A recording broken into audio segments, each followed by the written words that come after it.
Estamos comunicados ahora con el sociólogo Marcos Novaro, que es el director del Centro de Investigaciones Políticas CIPOL. ¿Qué tal, Marcos? ¿Cómo le va? Buenas tardes.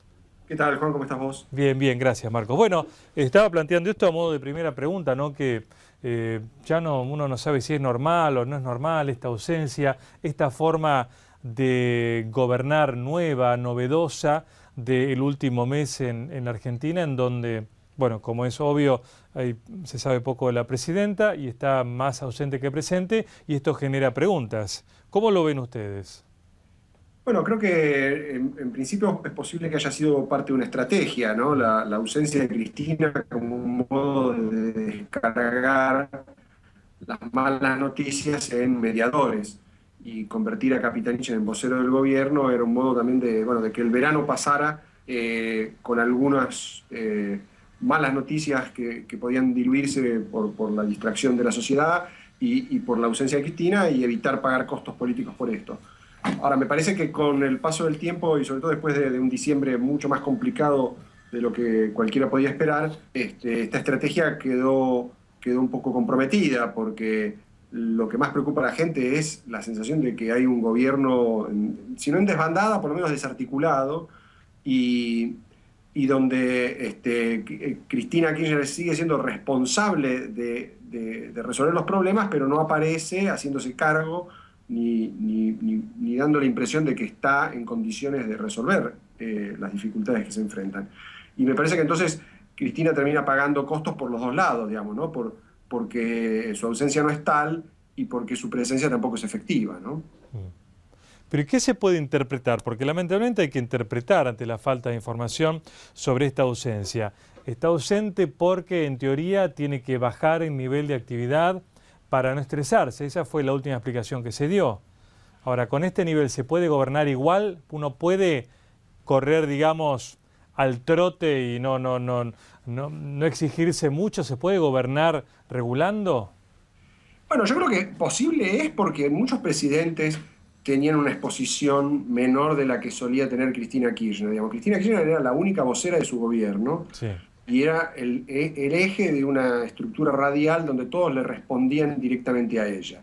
Eso era muy eficaz para acumular los réditos de una gestión que parecía funcionar bien. Por lo menos en apariencia las cosas, el gobierno resolvía los problemas. Ahora, eso dejó de ser hace tiempo así y llegó un poco tarde este intento de reemplazarlo por un gobierno más desconcentrado, por lo menos con un vocero alternativo y con un mayor protagonismo de algunos ministros, por lo menos Kicillof y algunos otros, digamos, como ministros con un poco más de poder. Ahora, para hacer eso hay que coordinar de otra manera. Y me parece que el giro que se intentó quedó un poco a medio camino y además llegó en el peor momento, digamos, cuando los problemas estallaron todos juntos, un poco por la acumulación de errores, otro poco por mala suerte, digamos, ¿no? El calor, los saqueos, los problemas de inflación, se acumularon en un momento en que el gobierno estaba intentando un giro que no estaba del todo bien pensado, pero por lo menos era un intento de cambiar de registro, digamos. Yo creo que el kirchnerismo quedó un poco atrapado en ese momento y no da la sensación de que tenga un plan B, digamos, ¿no? Eso es algo característico de los Kirchner, que nunca actuaron con un plan B y siempre apostaron a imponer una solución, aunque fuera costosa, porque los demás actores finalmente terminaban amoldándose a lo que ellos imponían. Ahora, eso falla porque no tienen los recursos que tenían antes y porque enfrente tienen mucho más competidores y antagonistas que impugnan los planteos oficiales, ¿no? ¿Y qué le parece cómo está llevando adelante la gestión Capitanich? Ya se habla de que se está licuando su credibilidad o el consenso o el poder que ejerce como jefe de gabinete. Sí, yo creo que Capitanich empezó como decía recién, con una delegación de poder que era relativamente simulada, digamos, ¿no? Era una autorización a hacer ciertas cosas, ¿no? A ser un verdadero coordinador del gabinete, pero con un rol importante en términos de reemplazar a la vocera, ¿no? O sea, Cristina se corría a un costado y quedaba en primer plano un vocero del gobierno que tenía un nuevo régimen de comunicación. Eso fue una apuesta importante, digamos, ¿no? O sea, por primera vez dar conferencia de prensa y tratar de instalar la agenda todas las mañanas, responder preguntas sin pautas demasiado rígidas. Digamos, fue el aspecto más audaz del giro que protagonizó Capitanich. Y me parece que está claro que no se podía hacer ese giro en la comunicación sin un giro en la gestión que acompañara, un giro en dirección a planificar, coordinar, generar verdadero trabajo de gabinete. Y me parece que eso es lo que, digamos, los costos que ha pagado Capitanich durante diciembre y los primeros días de enero tienen que ver con ese desajuste entre una nueva forma de comunicación y una vieja forma de gestión, ¿no? Y me parece que hay que ver si aguanta mucho más esa situación o si Capitanich va a quedar un poco disminuido y va a evolucionar hacia un rol, digamos, más bien marginal, más parecido a Val Medina que a sus primeras semanas, ¿no? Mm. Ahora, a veces da la sensación que hubiera como dos realidades, ¿no? Donde, por un lado, el comentario cotidiano es el aumento de los precios, la temporada no ha sido de las mejores en algunos lugares de la costa, hay una retracción, de hecho, del turismo, pero parece que esta realidad que se vive en algunos sectores no está acompañada, digamos, como que hay dos realidades, que la inflación no es tal, que los problemas son tales, que el corte de luz, digamos, no fue quizá tan terrible, incluso dieron la cifra de que afectaba solo al 1% de la población. Bueno, a ver, yo creo que también hay que reconocer que aunque hay muchas dificultades y la economía está relativamente estancada y con una situación de estanflación, o sea, con una inflación creciente, también hay que reconocer que el gobierno hasta aquí ha logrado que las cosas no se deterioren y se mantengan en un nivel de empleo y de consumo relativamente alto, digamos, Sí. ¿no? O sea, no está aumentando el desempleo y el consumo es cierto que ha disminuido en algunos rubros, pero dado que la gente no tiene, digamos, a dónde destinar los pesos que le sobran, no Sí. puede comprar dólares, no puede invertir, digamos, sigue consumiendo, digamos, ¿no? Entonces, eso hay que reconocerlo. Es la situación en la cual el gobierno no gana, pero tampoco sigue perdiendo Mm. y gana tiempo, digamos, en el sentido de que crece las posibilidades, mientras más tiempo pasa, de que llegue a 2015 sin una crisis, sin un ajuste, digamos, socialmente muy costoso.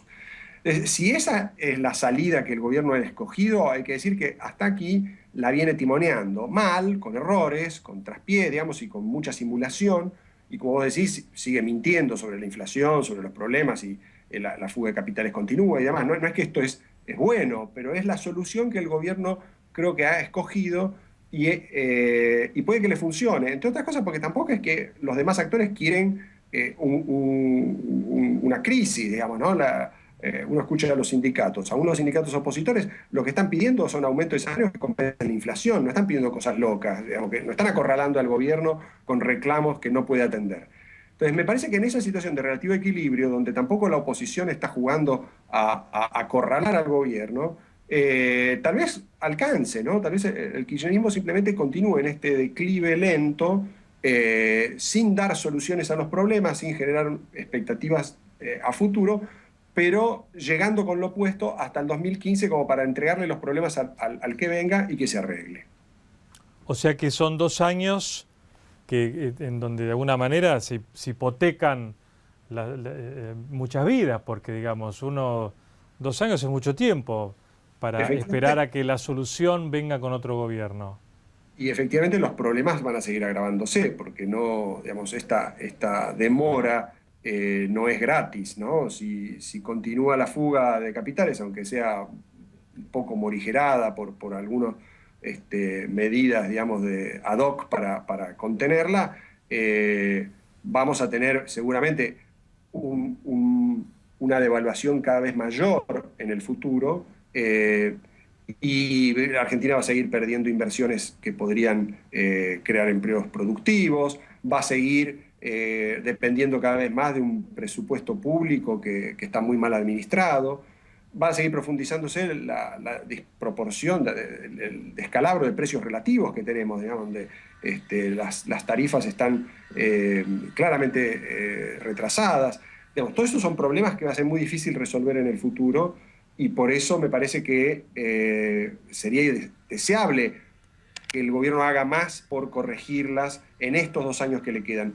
pero me parece que nos vamos a quedar con las ganas de ver eso, porque yo creo que tiene también su lógica que el kirchnerismo demore cualquier solución y tampoco se pueda formar una coalición alternativa que lo obligue a hacerlo, porque también la oposición está muy dividida y hay muchos que aspiran a hacer una transición tranquila, digamos, ¿no? A no hacer olas, no correr riesgos con una crisis anticipada. Entre ellos, los empresarios, los sindicalistas, los gobernadores, todos apuestan a que las cosas, en la medida de lo posible, no llegue, digamos, la sangre no llegue al río, Cristina complete su mandato y no haya una transición complicada como las que muchas veces tuvimos, digamos, ¿no? Tiene su ventaja eso, que es que tal vez digamos, la decadencia sea lenta, pero no demasiado conflictiva. La desventaja, creo que la señalás vos, es que a futuro nos vamos a encontrar con problemas cada vez más difíciles de resolver. Sería a lo mejor como en el fútbol, como el alargue de 30 minutos más, con el equipo ya un poco cansado y tratando de aguantar el empate.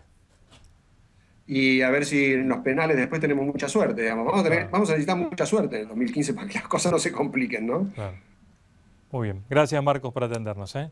No, gracias a vos, que estés bien. Igualmente. Marcos Novaro, sociólogo, doctor en filosofía del Centro de Investigaciones Políticas. Ya seguimos.